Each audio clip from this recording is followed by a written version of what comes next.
and some lawmakers are either wearing gloves or face masks or both.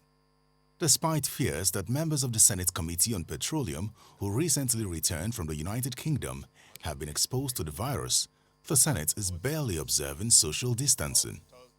The Senate goes into a closed-door session for about an hour, and afterwards, the lawmakers observe a minute of silence for one of their own, Senator Rose Oko, who died on Monday at a medical facility in the United Kingdom where she was receiving treatment. Amen. Then plenary is adjourned. The Senate further resolved to adjourn sitting for 2 weeks from today. Lawmakers in the lower chamber also observe a minute of silence in honor of the late senator. For the soul of Senator Rose Oko, rest in peace.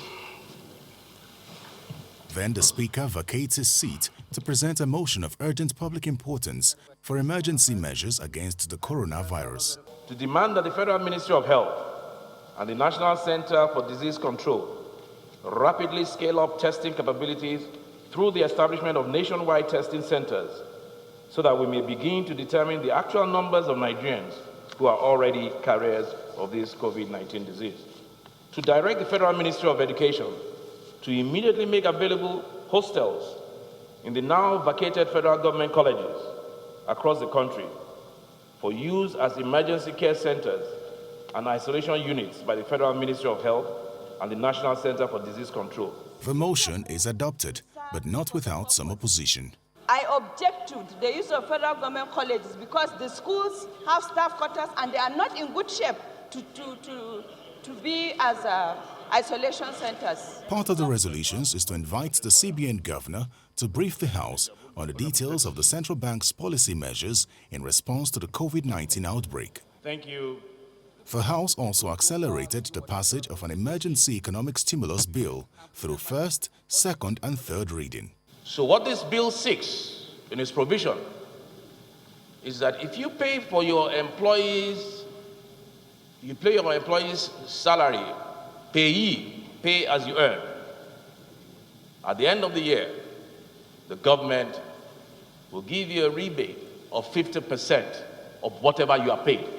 The emergency economic stimulus bill is expected to run from the 1st of March 2020 till the 31st of December 2020 and is subject to renewal by the President if need be. Terry Ikumi, Channels Television News. Welcome back. Well, yes, indeed, keeping up with this information. Let's head to Abuja. We've got Dr. Teresa Nwachukwu, who is the Deputy State Epidemiologist with the FCT. She joins us from our studios in Abuja. Okay, all right. So you'll get to see her pretty soon to see. But yes, indeed, some FCT residents have been speaking about the need for them to get a lot of updates from the FCT about how some of these things are playing themselves out, which hopefully we'll do today. And with all of the happenings at the seat of power, it definitely is something for concern because a lot of people gravitate towards the presidency, towards the National Assembly for some business. We are yet to hear the last of what happened in the National Assembly as concerning that letter that was circulated in the social media, from the Office of the Chief of Staff to members of the National Assembly to self-isolate or subject themselves for tests and all of that. So with people who mingle with them, most certainly will have one reason or the other to be concerned.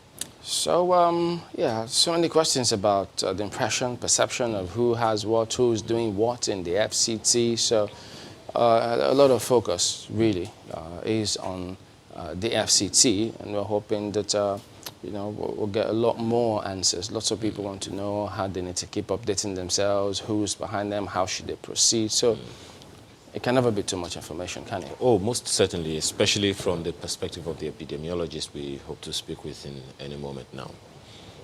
So maybe we can go to... All right, we can now bring you Dr. Nwachukwu. She joins us live from our studios in Abuja. Good morning, Dr. Nwachukwu, and thank you for joining us this morning. Well, almost all of them have a thing or two about developments in the FCT concerning this particular situation. Let's start with this. Well, we have some FCT residents who reached out saying, look, they want a lot more information concerning COVID-19. They, from their perspective, actually thought they're not getting as much information as they should. What's going on with information dissemination to residents of FCT concerning those cases of COVID-19? Wow, I'm actually surprised to hear that people are not getting the information, because we're doing as much as possible to give information on a daily basis. I know that NCDC is updating everyone on what is happening. As the cases are confirmed, NCDC announces it. And once that is announced, that serves for the country. Every single day, one person or the other is on the media, you know, one channel or the other, talking about the situation in the FCT. Yesterday, I was in 2 media houses, my director, the acting secretary, in different media houses, every single day, updating people on what is going on about the COVID-19. So I don't think that's strictly true that we're not sharing information. We're getting a lot of calls. For instance, yesterday alone, my phone shut down. Everyone in our team, the minimum of 80 calls for each person, people calling in to ask questions, to say, oh, I got your number somewhere, I heard this information, what can I do about this? And so that means people are getting information. I think people are getting information. All right, at least it's good to let them hear you speak about that, because they talk about what's wrong with the health secretary. They don't have a health secretary who they can relate to, but now that you're here to speak about some of those, we can at least, as much as we can go today. So what is the latest scenario concerning those cases in the FCT?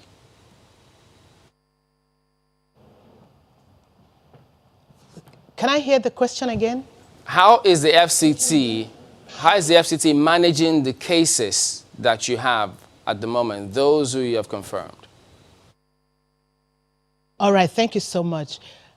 The Emergency Operations Center in the FCT was activated over the weekend.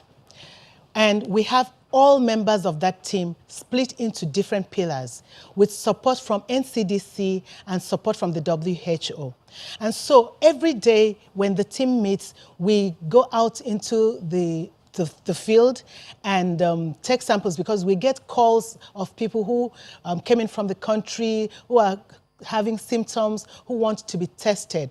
And so we have teams in place, laboratory scientists, epidemiologists, support partners, WHO, NCDC. And so each team goes out into the field to pick up samples and take them to the reference lab. And then once the results come out, the reference lab informs, of course, that's for NCDC. Then NCDC announces the result, and the next team follows up. So if the cases that are positive, we go to these people's homes and we take them to the treatment center. Yesterday, as at 9 p.m., I was at the treatment center. Everyone in that treatment center is doing very well. They're fine, they're stable, they're taking their treatment, and they're happy with what is going on there. Just, of course, anxious because they're a little confined and hoping to be released soon. So everyone in the treatment center is doing well. But beyond that, we now have to go into what we call contact tracing. How many people live in your home? Where have you been? Where did you go? Which flight were you on? And so we have a team also whose responsibility it is to contact all of these. So it's like an operating room if you come into the Emergency Operations Center, because it's almost, at this point, almost a 24-hour operation, because up to 11, 12, 2 a.m., you will see people in the EOC working. And so we go in, and then some of those contacts, those who develop symptoms, we also take their samples. And then those who don't develop symptoms, because we need to know that we don't know where this is going. We don't know if we're going to get to that explosion phase. So we need to be prudent. And so if people develop symptoms, then we take their samples. If they're fine, if they're stable, we encourage them to take the precautionary measures, to keep in touch with us. And then we have a team also every single day following up with them, asking them questions. How do you feel today? And then let us know how you feel, and then we can come in and intervene as quickly as possible. So that suggests you have an idea of how many cases the FCT has asked to self-isolate, and then their addresses, and then standing by for contact tracing should the need be. Is that the case? You'll need to speak louder. I'm not hearing your question. Does that suggest that you have an idea how many people has the FCT told to self-isolate? Oh, I mean, it's announced all the time. Yesterday, the minister, the honorable minister, held a press briefing. And everyone, I mean, it's obvious, if you have traveled and you're coming into the country, self-isolate. So it's not a matter of how many people. Everyone who has been out of the country, self-isolate. Everyone who has been in contact with someone who has been out of the country, self-isolate. And then, even if you haven't been in any of these scenarios, right now, a lot of people have been told to stay at home. No more worship centers are open. Clubs and event centers have been asked to shut down. Businesses that are not of essential nature have been asked to shut down. So what we are trying to do at this time is to prevent local transmission. Right now, what we have seen, what our situation in this FCT has been, is that it's only our citizens who returned, who we're having the problem with, right? So right now, we are not seeing local transmission, and that is what we desperately want to stop. So if people can just, maintain social distancing, do the basic things. If you have a face mask, please put it on. Wash your hands all the time, sanitize, get your temperature checked if you're going into some facility. And if you can't stay home, please stay home. If we can do that, then the chances of breaking the chain of transmission, of stopping local transmission from one person to the other is heightened, because that is the dangerous point. Once we begin to transmit to each other, I give to you, you give to the next person, then something, we don't know where this could lead. So everyone who needs to self-isolate, who has been out, please do so. Well, Dr. Nwachukwu, I know that when they return from high-risk countries, they are expected to self-isolate. For other countries, right from when they land, they just, quarantine them and then wait to see what happens. But we don't do that here. I'm asking, are there people who have called the NCDC, of which NCDC has then handed them over to the FCT, saying, look, these are the amount of people who we've told to self-isolate within the FCT. So after a 2-week period, you may need to follow up just to know, proactivity. Is there any such case going on? Absolutely. So what happens is, and we're really glad about this, many citizens are calling into NCDC, self-reporting. People are actually self-reporting. Oh, I came back from the UK 2 days ago. I came back from Germany 5 days ago. So people are actually self-reporting. And what NCDC does is to forward all of those messages to our call center. And so we have someone in place. I am actually also, I work on that team too, whose responsibility is it to call. We actually call every single one of those numbers. Of course, sometimes it's overwhelming because it's a huge ton, so many numbers. And so sometimes it's possible you don't get to people as quickly as they would like you to. But we do make effort to get to those people within the 24 hours of receiving those calls. And then, of course, we schedule and then we follow up numbers that have not been reached. And once we do so, of course, we take time to interview them. How do you feel? When did you come back? We take a full history as much as we can. So how do you feel now? Where are you? Are you self-isolating? Many of them would say, yes, I'm self-isolating. Others would say, oh, well, when I came back, I went to 1 or 2 places. But now, yeah, I'm getting a sore throat. I'm beginning to have a fever. Cases like that, then we go in and we take the samples.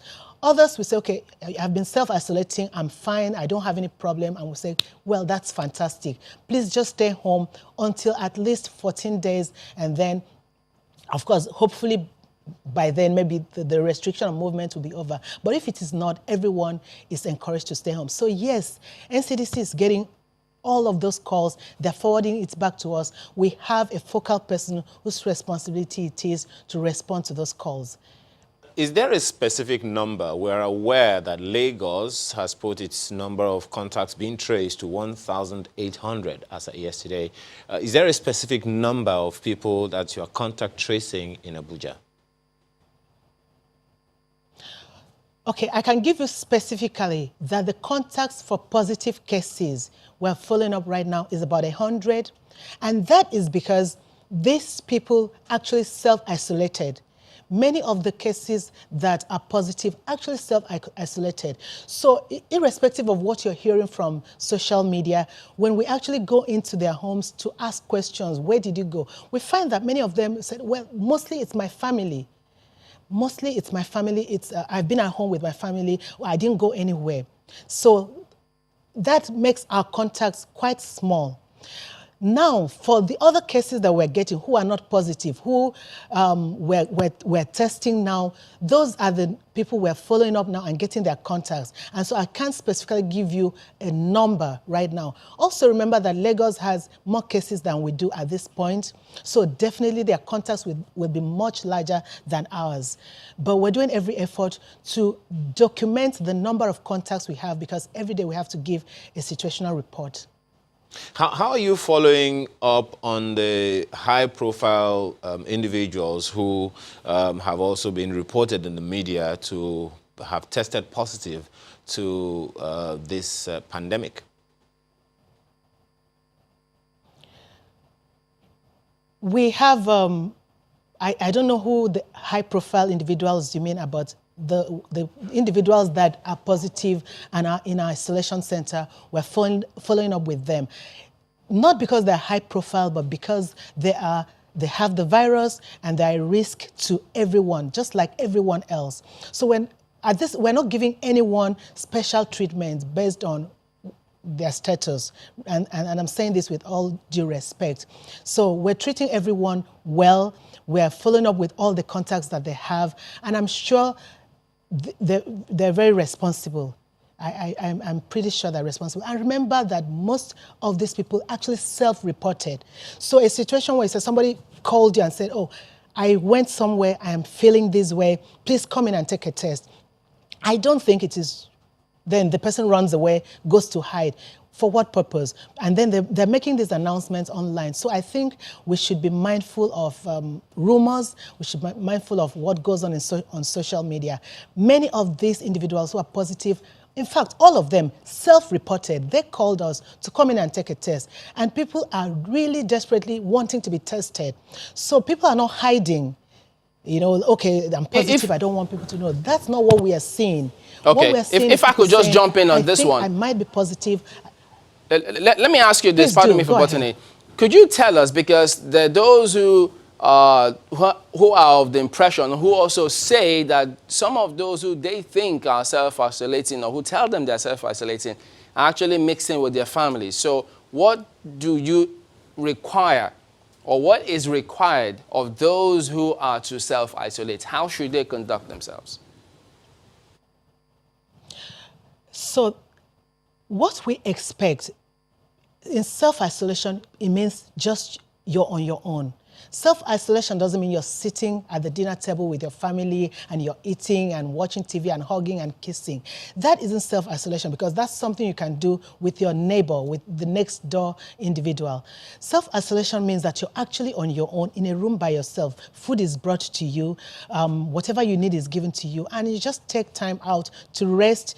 You can entertain yourself in your room all by yourself. That's what we expect of people. We don't expect socialization to be going on in the home while they're self-isolating, because then you're just as dangerous to the family as you would be if you were outside. So self-isolation, that word self means you're on your own. So what we expect is that food should be brought to you, something to drink, something to be entertained, and handed over to you. The family stays away. You can talk to them on the phone. They know you're there. They're with you in spirit, but as much physical contact as possible should be maintained. That's what we expect.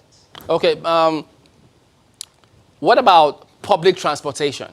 Is there any announcement to FCT residents? How is that expected to play out? I mean, we'll have some announcement from Lagos, what they expect from those bus operators. How about FCT? So yesterday at the media briefing, I am aware that someone from the transport department actually briefed the House, and I think overcrowding in taxis has been forbidden.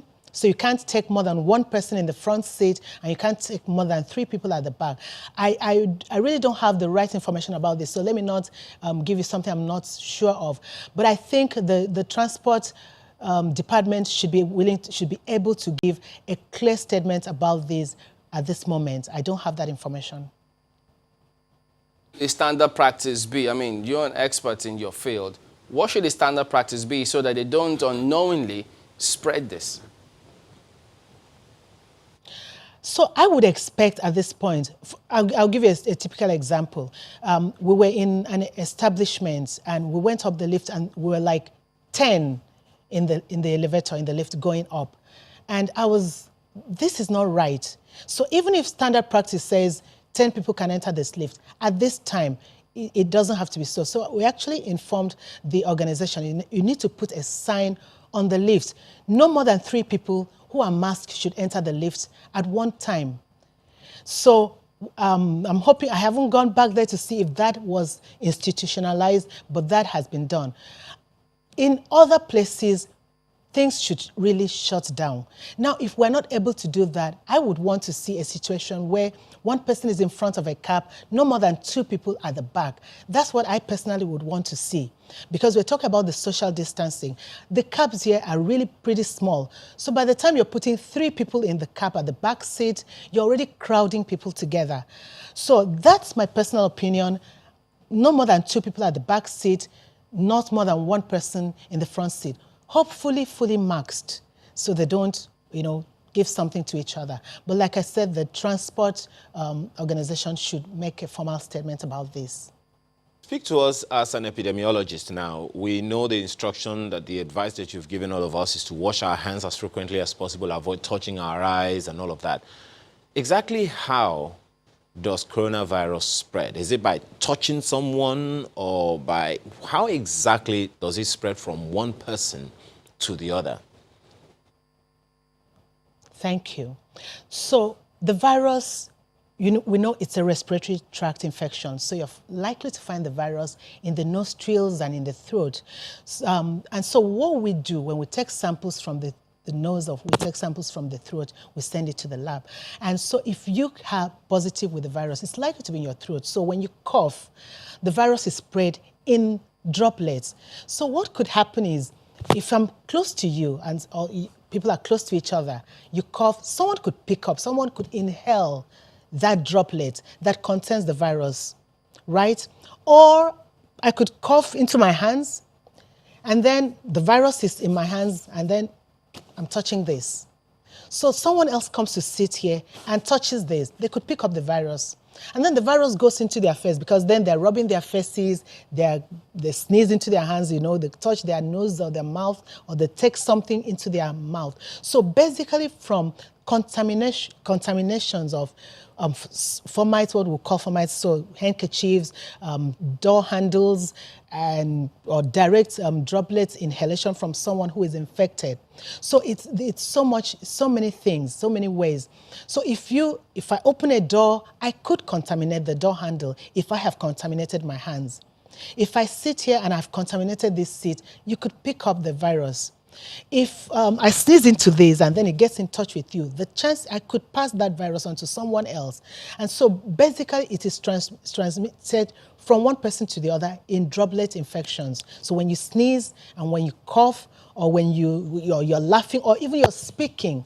And so what I find these days, if I'm sitting down and you're standing, I don't really like that, because when you're talking, then you could drop something and then I'm inhaling it. So I prefer to be on the same level, either we're sitting together or we're standing together. So basically that's what happens, droplet infections and then contaminated surfaces, and yeah. All right, then, we do appreciate your time, but we'll get back much later and then focus on the facilities as well, because there's so many questions about the state of the facilities, the health facilities in the FCT. But we need to thank you for coming on this morning. Dr. Teresa Nwachukwu is the Deputy Director of State Epidemiologist with the FCT. We're back in a moment. Join us again.